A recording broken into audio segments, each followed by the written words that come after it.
Le texte que vous m'avez demandé de commenter aujourd'hui est un extrait de La peau de chagrin. Il s'agit en l'occurrence d'un extrait de la partie 2 du chapitre 2, La femme sans cœur. La peau de chagrin est un roman de Balzac qui est publié en 1831 et qui fait partie des études philosophiques dans le cycle de la comédie humaine. Dans ce roman, Balzac met en scène un personnage qui lui ressemble, Raphaël de Valentin, à qui un antiquaire a donné un objet magique, la fameuse peau de chagrin, censé réaliser ses vœux tout en abrégeant sa vie. Dans le chapitre 2, il s'agit pour Raphaël de Valentin de raconter sa vie à ses amis, en l'occurrence à Émile, au cours d'un banquet, récit de sa vie qui a pour but de justifier son envie de suicide dont il a été sauvé précisément par la rencontre fortuite de ses amis. Je passe ainsi à la lecture du texte. « Eh, laisse-moi condamner ma vie, répondit Raphaël. Si ton amitié n'a pas la force d'écouter mes élégies, si tu ne peux me faire crédit d'une demi-heure d'ennui, dors. Mais ne me demande plus compte de mon suicide qui gronde, qui se dresse, qui m'appelle, que je salue.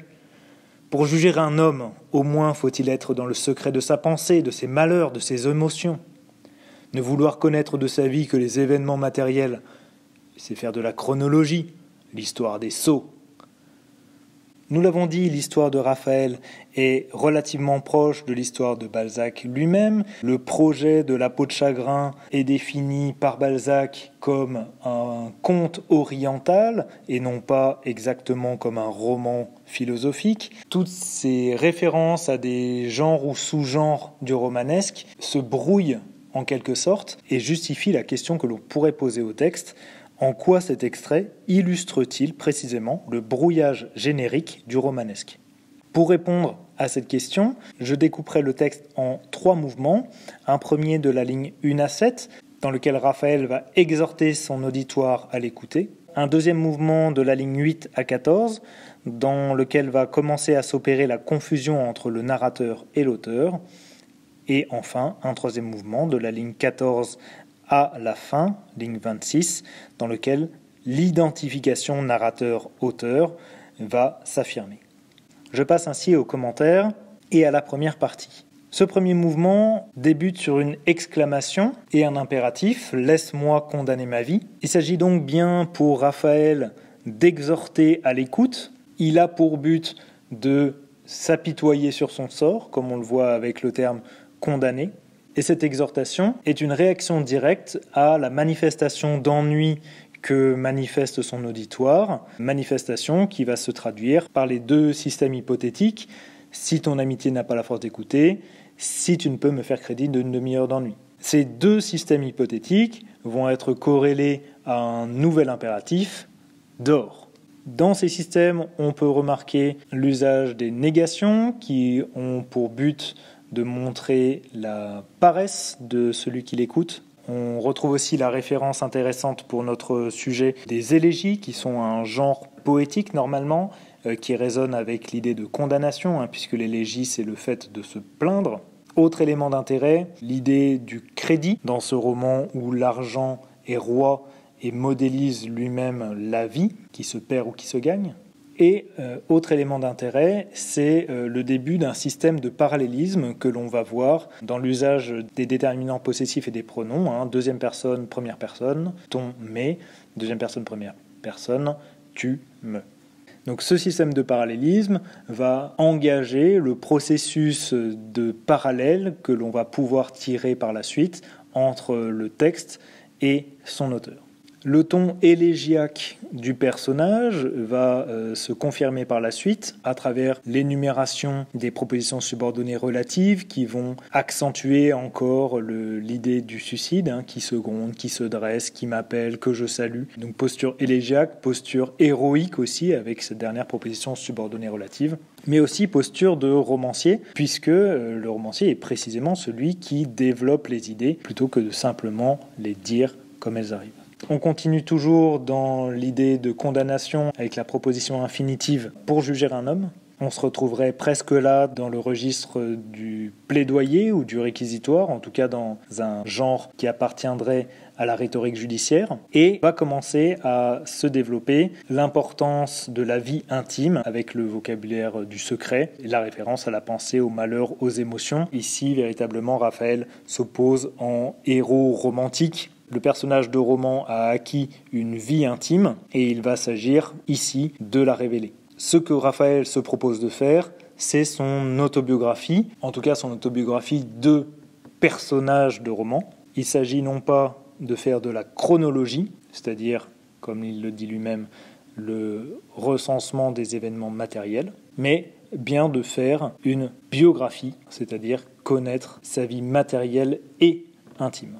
C'est ainsi que je passe à ma deuxième partie, qui s'ouvre sur un élément de narration, et l'on se rend compte ici, ce qui était déjà présent avec l'élément de narration ligne 1, mais qu'il s'agit bel et bien d'un roman, d'une part, et d'un roman dont le narrateur est hétérodiégétique, d'autre part, puisqu'on le retrouve à la ligne 1 avec l'énoncé du nom, Raphaël, et ici à la ligne 9, avec l'usage du pronom sujet troisième personne du singulier. Il prêta toute son intention.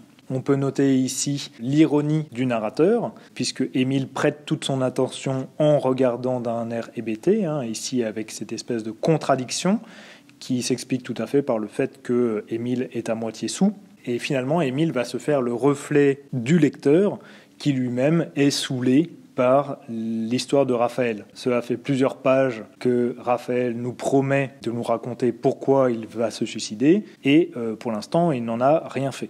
La reprise du discours direct est vraiment le moment de bascule dans la confusion narrateur-auteur, puisque, comme nous l'avons dit, le narrateur est hétérodiégétique, ce qui veut dire que Raphaël n'est pas le narrateur de la peau de chagrin.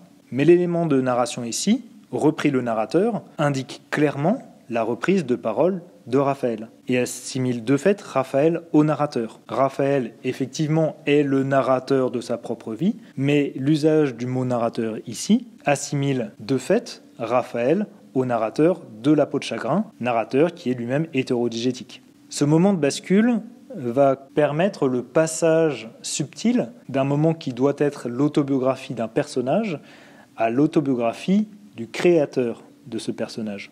Et en effet, l'usage des connecteurs temporels, maintenant jadis, va modéliser finalement cette structure caractéristique de l'autobiographie entre le jeu narrant, qui est le jeu du présent, comme on le voit avec le verbe colorer par exemple, et le jeu narré, qui appartient au passé, comme on le voit avec le verbe considérer, à l'imparfait. On le voit aussi par rapport aux possibilités qu'offre la rétrospection, en ce que considérer la vie telle qu'elle l'a passée, à partir de mon présent, me permet de l'ordonner. On parle du nouvel aspect, on parle de l'ordre des choses. Il s'agit ici et maintenant, et c'est le propre de l'autobiographie, de reconstituer le passé en lui donnant un sens. Ce qui va être défini ici, l'ordre des choses que je considérais jadis comme un malheur, je narrais, a peut-être engendré les belles facultés dont plus tard je me suis enorgueilli, je narrant. Donc ce mouvement de bascule, qui est lui-même construit sur un parallélisme, qui est vraiment une figure structurante pour notre passage, va accentuer le parallélisme qui s'opère progressivement entre Raphaël et Balzac lui-même. Et c'est ainsi que je passe à ma troisième partie, dans laquelle cette identification entre Raphaël et Balzac va s'accentuer. Puisqu'en effet, l'énumération, curiosité philosophique, travaux excessifs, amour de la lecture, qui caractérise, selon Raphaël, l'ensemble de sa vie jusqu'à son entrée dans le monde, et ici il faut entendre monde dans le sens de société, c'est-à-dire jusqu'à son entrée dans le cercle de Féodora, qui va être permise par Rastignac, et bien du coup sa vie se résume à curiosité philosophique, travaux excessifs, amour de la lecture. Et en cela, on peut tout à fait y voir ici un biographème de la part de Balzac qui a consommé sa vie en études jusqu'à précisément son entrée dans le monde, qui sera pour le coup modélisée par sa réussite sur le plan littéraire, ouverte à partir des années 1830, avec La peau de chagrin évidemment, mais juste avant, La physiologie du mariage. On retrouve toujours le balancement je narrant et je narré entre l'énumération de ses passions et le résultat. Ne m'aurait-il pas doué de la facile puissance avec lesquelles je sais rendre mes idées et marcher en avant le vaste champ des connaissances humaines ? On retrouve aussi toujours dans les biographèmes l'intérêt porté par Balzac au génie, caractérisé précisément par sa facile puissance, sa capacité innée à marcher dans le champ des idées et des connaissances. Le regard rétrospectif propre à l'autobiographie étant dénoté ici par l'usage du conditionnel, ne m'aurait-il pas, en corrélation évidemment avec le système négatif, qu'il faut lire avec la structure interrogative comme une interrogation rhétorique.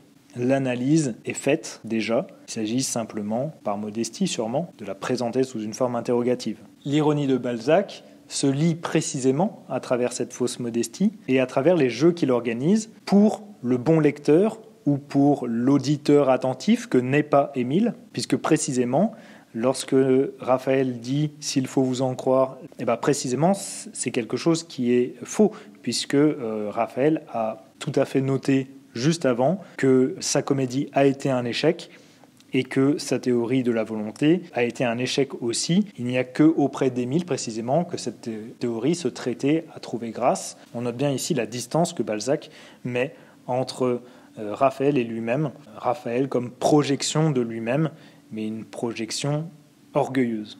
On retrouve dans l'interrogation suivante une structure en parallélisme par rapport à la question précédente, une énumération ternaire, l'abandon, l'habitude de refouler les sentiments, de vivre dans mon cœur.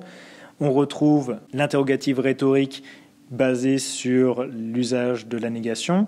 Ne m'ont-ils pas investi du pouvoir de comparer, de méditer? On retrouve le verbe pouvoir qui résonne avec l'idée de puissance. Et on retrouve les deux éléments positifs, comparer, méditer. Toujours cette utilisation du parallélisme qui souligne le parallèle à tirer entre le personnage et son créateur.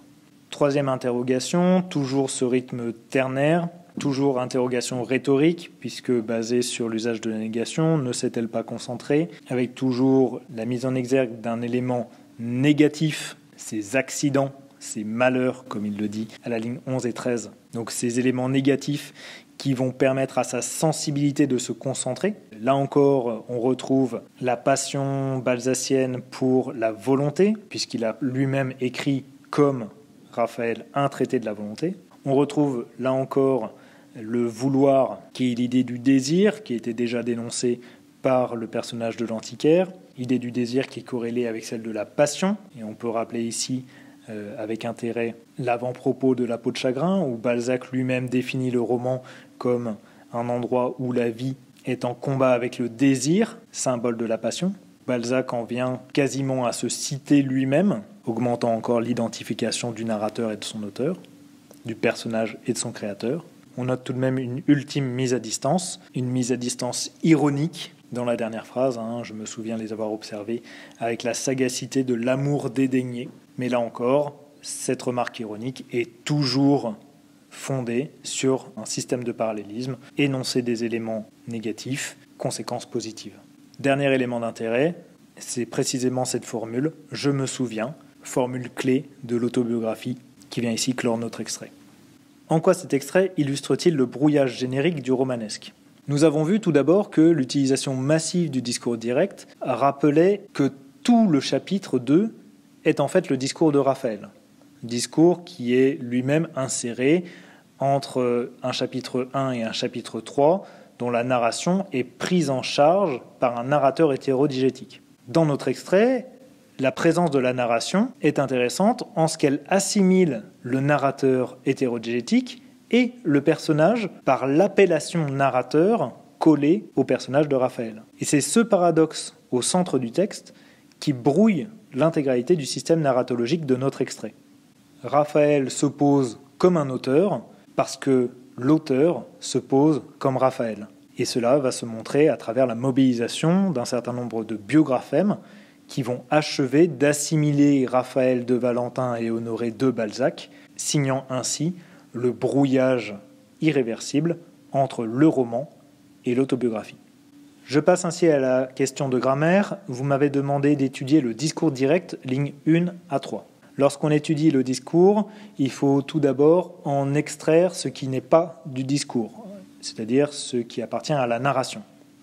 Ici, nous avons un élément de narration qui est constitué de 2 mots simplement, répondit Raphaël. On a l'identification du personnage qui parle par son prénom, Raphaël.